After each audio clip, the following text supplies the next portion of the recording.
வணக்கம். இன்றைக்கி online tailoring கிளாஸில் என்ன பார்க்க போகிறோம் அப்படின்னா, ஒரு நெக் டிசைனை வந்து கேன்வாஸ் வச்சு எப்படி நீட்டாக கரெக்டான மெத்தடில் எப்படி கேன்வாஸை வச்சு ஃபினிஷ் பண்ணணும் அப்படிங்கிறது தான் பார்க்க போகிறோம்.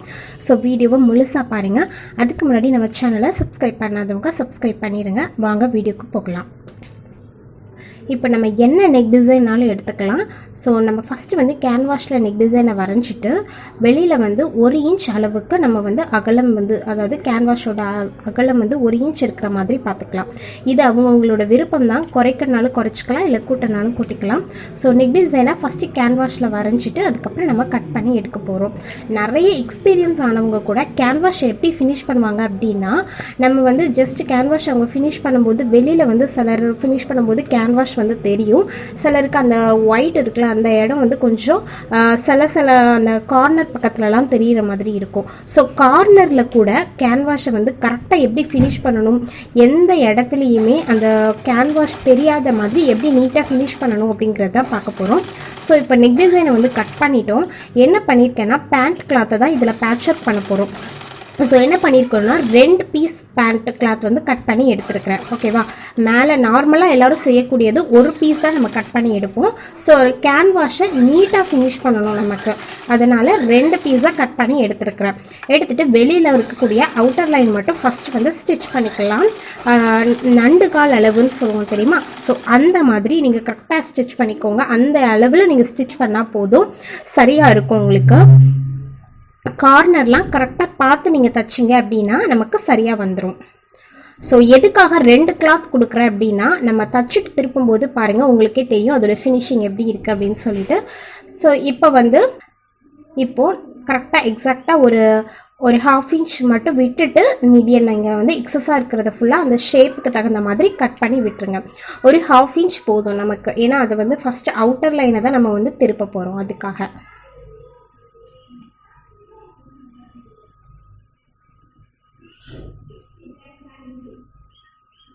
ஸோ இப்போ கார்னர்லலாம் சின்ன சின்ன கட் கொடுத்துக்கோங்க இந்த மாதிரி. அப்படின்னா தான் நமக்கு அந்த கார்னர்ஸ் வந்து கரெக்டாக ஷார்ப்பாக நல்லா கிடைக்கும் நமக்கு. அப்புறம் நார்மலாக நம்ம எப்போதும் வளைவுகளில் கட் கொடுக்குற மாதிரி சின்ன சின்ன கட் வந்து கொடுத்துக்கோங்க.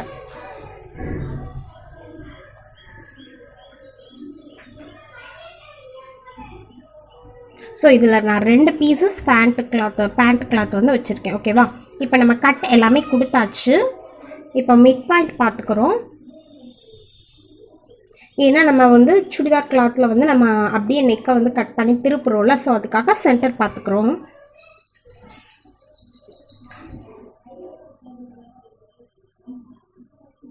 ஸோ இப்போது நம்ம கீழே உள்ள கிளாத் இருக்குல்ல, அந்த கிளாத்தை மட்டும் நம்ம அந்த நெக் ஷேப்க்கு தகுந்த மாதிரி கட் பண்ணி எடுத்துக்கிறோம்.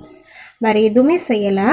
அந்த கீழே 2 பீஸ் கொடுத்துருக்குறோம். 2 பீஸையுமே சேர்த்து தச்சுட்டு அடியில் உள்ள அந்த பேண்ட் கிளாத்தை மட்டும் நம்ம வந்து அந்த ஷேப்புக்கு தகுந்த மாதிரி ஒரு 1/2 இன்ச் விட்டுட்டு கட் பண்ணி எடுத்துக்கலாம். எடுத்துகிட்டு சின்ன சின்ன கட் வந்து கொடுத்துக்கோங்க. சின்ன சின்ன கட் கொடுத்துட்டிங்க அப்படின்னா உங்களுக்கு ஈஸியாக இருக்கும்.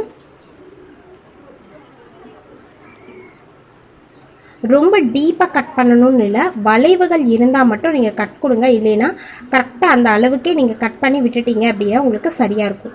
இப்போ நீங்கள் அந்த துணியை ஜஸ்ட்டு நீங்கள் வந்து திருப்பினீங்க அப்படின்னா உங்களுக்கு அந்த ஷேப் வந்து கரெக்டாக பர்ஃபெக்டாக வந்து கிடச்சிரும்.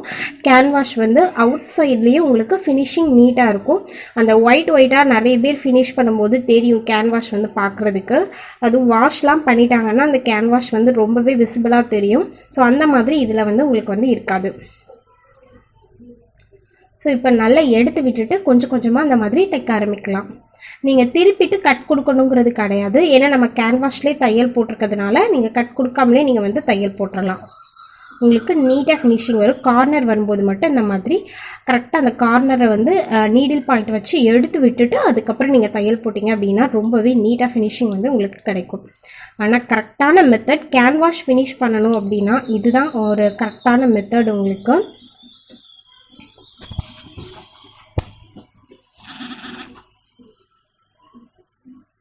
ஸோ இப்போ அவுட்டர் லைன் வந்து நம்ம தச்சு முடிச்சாச்சு.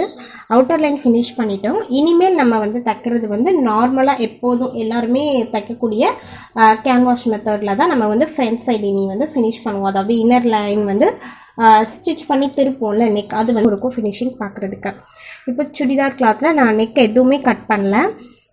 நம்ம நெக் எதுவுமே கட் பண்ணாமல் கேன்வாஷில் வந்து கட் பண்ணி எடுத்து பீஸை எடுத்துகிட்டு ராங் சைடில் ஃபஸ்ட்டு ஒரு சென்டரில் தையல் போட்டுடலாம். ஏன்னா பீஸ் வந்து விலகாமல் இருக்கிறதுக்காக அதை போட்டுட்டு அதுக்கப்புறம் வந்து நம்ம இன்னர் அதாவது நெக்லைனை வந்து தைக்க ஆரம்பிக்கலாம். ஸோ கரெக்டாக அந்த கார்னர்லாம் வரும்போது நீடெல்லாம் கரெக்டாக அதில் பாயிண்ட் அவுட் பண்ணி நிப்பாட்டிட்டு அதுக்கப்புறம் நீங்கள் தைச்சிங்க அப்படின்னா உங்களுக்கு அந்த ஷேப் வந்து கரெக்டாக வந்து கிடைக்கும்.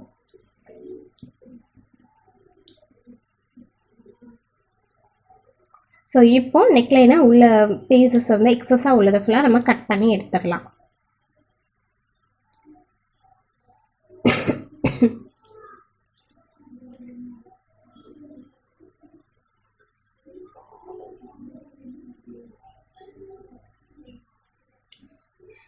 ஸோ கட் பண்ணிவிட்டு கார்னரில் நல்லா டீப்பாக கட் பண்ணிவிட்டு சின்ன சின்ன கட் கொடுத்துட்டு நீங்கள் நெக்கை வந்து ரைட் சைடாக நம்ம இதை திருப்பிடலாம்.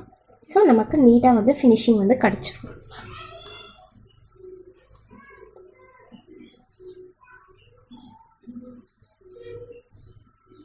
ஒரு பதிப்படி அடிச்சுட்டு நம்ம தையல் போட்டோம் அப்படின்னா நெக்கை வந்து ஈஸியாக வந்து நமக்கு டர்ன் ஆகும். அவ்வளோதான். மற்றபடி எல்லாமே ரொம்ப நார்மல் தான். இது எப்போதும் எல்லாருமே பண்ணக்கூடிய மெத்தட் தான். ஆனால் எல்லாருமே வந்து இன்னொரு பீஸ் ஆஃப் ஃபேப்ரிக் வந்து வைக்காமல் வெறுமனையாக ஒரு பீஸ் மட்டும் வச்சுட்டு நெக் திருப்புவாங்க. அப்படி திருப்பும்போது நமக்கு வந்து என்ன பிரச்சனை வரும், நீங்கள் ஏற்கனவே கேன்வாஷ் வச்சு ஃபினிஷ் பண்ணிங்கன்னா உங்களுக்கு தெரியும். அந்த கார்னர்லலாம் அந்த பீஸ் கேன்வாஷோட ஃபினிஷிங் வந்து சரியாக இல்லாமல் இருக்கும். நீங்கள் இந்த மெத்தடில் ட்ரை பண்ணி பாருங்கள். ரொம்ப ரொம்ப நீட் ஃபினிஷிங் வந்து உங்களுக்கு வந்து கிடைக்கும்.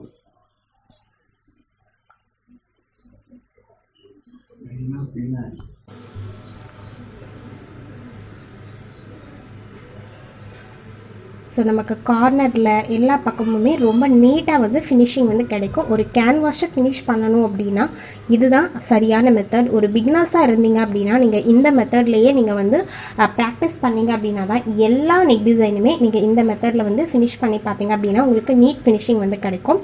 உங்களுக்கு ஃப்ரண்ட் சைடு எந்த அளவுக்கு நீட்டாக இருக்குதோ அதே மாதிரி ராங் சைடு உங்களுக்கு நீட் ஃபினிஷிங் வந்து இருக்கும்.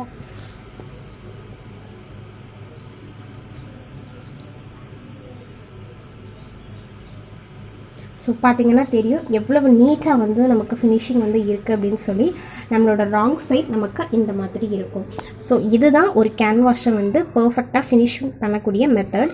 ஸோ இந்த வீடியோ எல்லாருக்கும் யூஸ்ஃபுல்லாக இருக்கும் அப்படின்னு நினைக்கிறேன். இந்த வீடியோ யாருக்கெல்லாம் உபயோகமாக இருக்கும் அப்படின்னு நீங்கள் நினைக்கிறீங்களோ கண்டிப்பாக இந்த வீடியோவை அவங்க எல்லாருக்கும் ஷேர் பண்ணுங்கள். தேங்க்யூ.